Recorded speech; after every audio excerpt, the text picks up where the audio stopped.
Hi, and welcome back to my channel. In today's video, we're going to have an unhaul. This, I think, is my first unhaul on this channel. I don't typically get rid of a lot of books because I tend to be a lot more selective about books coming into my library. But that being said, I did go through a period of time where my tastes were changing significantly. I went through a period of time where I reread all the books on my shelves to see if I really wanted them to be part of my library, and I ended up getting rid of a couple hundred books. Like, I got rid of a couple bookshelves. The vast majority of those were Christian fiction. I have talked in a previous wrap-up where I gave a couple pieces of Christian fiction another chance. No. My taste is very much not in the realm of Christian fiction. And Beautifully Bookish Bethany, another content creator, has started this series where she's talking about American evangelicalism based on 3 different books that she's reading. And her most recent 2-parter was on inspirational romance, which is what most of Christian fiction is. First off, for me, I'm not a romance reader. And so the fact that I had so many of these, I don't know. I think maybe that was because that was the culture I was growing up in, whatever, be that as it may. And a lot of them are historical, but a huge number of them are extremely problematic as well. Now, I don't really own a lot of the egregiously problematic ones anymore. I got rid of them a long time ago. As you have seen in a previous video, I got a lot of books in, and even though I do have 2 new bookshelves coming, and I'm gonna have a lot more space, we're gonna have empty bookshelves that's gonna make me want to fill them. I was putting some of those books, I was trying to put those books away and looking at a lot of the books on the shelves, and I'm like, I don't think I need to hold on to these anymore. I did have a stack, a fairly sizable stack over near the door. I had them there. Eventually I was gonna take them to the Literacy Association in my local area that puts on the big book sale that I've talked about before, where I've hauled books, and I just haven't taken them there. And then when I was doing that shelf reorganization to try to put those books on, I decided, you know what? I'm gonna go through and I'm just gonna do a gut check on these books. Am I gonna keep them or am I not? And so a lot of the reasons that some of the books stayed is nostalgia. I really love the books. I can remember the characters. I've read them a lot. They have that nostalgic value to me. If I read them again now, I probably wouldn't like them or appreciate them as much. I don't know, but I'm not going to do that because I have too many books on my list to do that. I realized I have a fairly sizable unhaul here that I need to get rid of. I got some bags from my book haul that I can use to stack these up in. My dad's employer is actually based in the same building, a former mall, as this Literacy Association. And so those 2 books that I got for him, when I take them back over to him, I can give him these bags to take with him. A few of these are not I'm not getting rid of them for that reason. And I'll explain when I get to it. But I want to run through quickly the stacks that I have and a little bit of the reasoning as to why I am getting rid of them. I will go through the older stack first, the one that I had over there for a while. And these are primarily by one author, and that is D. Henderson. And I loved D. Henderson's works when I was in college. And one of the things that I appreciated was the fact that her characters were older, a lot older than the ones that I had read before. They were in their 30s, which to me in college, that was older, especially as someone who had never been on a date and could see myself in that person as like seeing hope romantically. When I went back through and reread, some of those books didn't hold up, and some of them I'm like, I like this, but then when I needed to make room earlier, I'm like, okay, I'm getting rid of these. And so she has one series that is primarily military based, and I never liked those as much as the other series that I'll talk about. So I actually had only 3 of those. That is True Devotion, True Honor, True Courage. And then, of course, I had a cover change, and I didn't like that. Like, all 3 of these are different sizes, different covers. I have complicated feelings about the military and a lot of the veneration or near hero worship that we give the idea of the military, and the excuses that we give to people just because they're in the military, because they're human beings just like us. I'm not against people in the military. I fully support them. I have a cousin who's in the Marines. So, but it It's the idea and the putting of them onto a pedestal, which is what these books do, which is why I'm getting rid of them. The other series, and the one that I fell in love with, was the O'Malley series. And it was a series of siblings who were all in foster care, and they sort of adopted each other, changed their last names, and they're all in public service of some sort, usually police, or somehow related to police, or like medics or something like that. One of the things that bothered me is it's the idea of the conversion trope, and the idea that like these people are converting, and like the prequel book was of a sibling who died because she had cancer, and that was one of the motivating factors for this whole thing getting started. And eventually, like as it goes along, each of the the title siblings, they are converted. For me, like the relationship that you have with God, that's a relationship building. That's not a book. That's not how you convert someone. That's what became problematic for me. And so you have the books in these series, and they're not in order. You have the rescuer, the medic. I think there's a tornado in that one. The truth seeker, she's a forensic scientist. The healer, she's a therapist, I think. You have the negotiator, she's a hostage negotiator. And you have the protector, a firefighter. Those were some of the older books that I had put on to donate. Then we had a couple, I'm going to veer out of the inspirational fiction for just a second. I mentioned when I hauled this that I probably would unhaul it simply because I don't collect picture books. So I did decide to unhaul it. And that's just because I don't collect picture books. And then this was an ARC that I received, and it's fine, but it's young adult nonfiction, like the middle grades nonfiction. It just doesn't fit my library, so I'm unhauling that as well. Then the ones that I decided to unhaul as of today.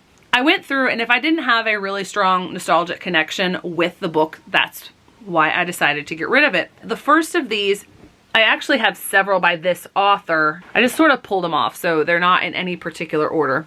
So I have Eve's Daughter. I got this secondhand, and it didn't have a dust jacket on there. It's a multi-generational story, and I have realized that I don't particularly care for that style, so I'm not really sure why I held on to it.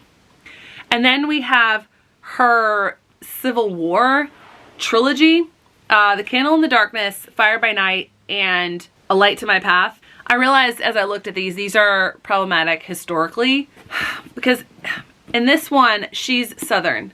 It's the idea, a lot of inspirational fiction doesn't really call out slaveholders. It doesn't go deep and say that owning slaves was wrong. Now, she's abolitionist-ish, I don't know, sort of it.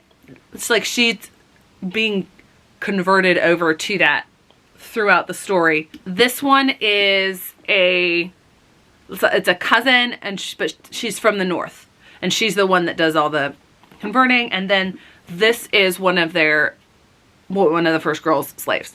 Problems on that one. Then we have a whole series of books by Bodie and Brock Taney, and they are a married couple duo, and they are prolific. They put out a lot of books, and I first stumbled across them because there were some books, a handful of books that my mom had before she decided to get rid of some of them, and so I had this one, Only the River Runs Free. Again, got it secondhand. It's Irish, around the time of the potato famine. I never got any of the other books in the series, and I think this one was the second one, so I'm okay with getting rid of that. And then this one, Shiloh Autumn, this is a reprint, but this series was around the time of the Great Depression. They do handle some of the things pretty well. It talks about some of the things faced by one of the men is returning from, well, several of the men are returning from World War I, but one of them is African-American returning from World War I and getting mistreated. And so that was talked about in there, and it's fine. I didn't really connect with any of the characters, and also it's gets into multi-generational. The series is. I never ended up with all of the books in this series. I had a significant number of them, and they called it their AD Chronicles. Some Christian authors will novelize certain aspects of figures in the Bible, or tangentially related in the Bible. And that's what this is. This is a series. It's supposedly narrated by Peniel, who was one of the blind beggars, that the one where Jesus took mud, spit in it, and then put it on the guy's eyes, and then he could see. And so he's the narrator, and he is the one that's talked about in this book, although it's multi-perspective, and it talks about a centurion, talks about a woman who's a ward of Herod. The more I think about it, the more soap opera-y some of those storylines are. But throughout these books, the characters that come into it and are woven through it are different tangential characters mentioned throughout the Gospels. And their stories are not elaborated on, but Bodhi and Broctani do it in these books. Do I need this? Is it relevant? Is it something that I'm going to return to? Is it something that I think might be problematic? I think so. And so I'm just going to put these relatively in order so I can hold it up. And they got shorter and shorter, and I didn't like that. And the first half is around the time when Jesus was born, and that is First Light, Second Touch, and Third Watch. And then it takes a jump back in time to around the time when Jesus was born, and you have Fourth Dawn, Fifth Seal, and Sixth Covenant. So I'm getting rid of all of those. Not really something that I'm too particularly keen on. And then we have a random assortment of novels. A lot of them are contemporary, and I'm not big on that. I never made the connection with them. Two of them are by Linda Nichols. I used to have several books of hers. You have In Search of Eden. I think it's talking about parental alienation with a divorce or something in here. And then you have At the Scent of Water. And I think this was a couple that was together. They were childhood sweethearts, and then they sort of drifted apart. It's not my style. And then we have Rain Song, and that was centered around North Carolina. I didn't find anything bad about this book. I thought it was fine. I'm not really into contemporaries, so that's why I'm getting rid of that one. And then we have Circle of Honor. I got this one when I was going through my Scottish or Irish or whatever phase, and I actually got rid of one of them. I never got the whole, it's a quartet. I never got all of them, and I never really identified with anything in this one. And then we have an author that I thought I really liked for her take on different historical stuff, and I realized that it's only a handful of those, so I do still have some of hers, but some that I didn't really connect with all that much were A Room of My Own and I'll Watch the Moon. This is set in the Great Depression, and this is set in the 50s. This one deals with the polio epidemic. And I think the father of the main character in here is a doctor, and that's how they're able to weather the Great Depression. But I just never really connected with them.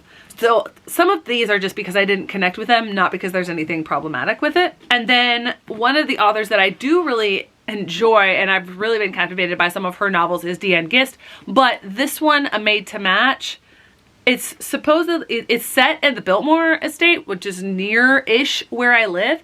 And I thought I would really like it, but I didn't really end up liking that one as much. So that's it of the inspirational fiction. I have 3 more books that I'm going to unhaul. One of them is The Federalist, and I realized it's the Anti-Federalist that I have in a really beat up copy.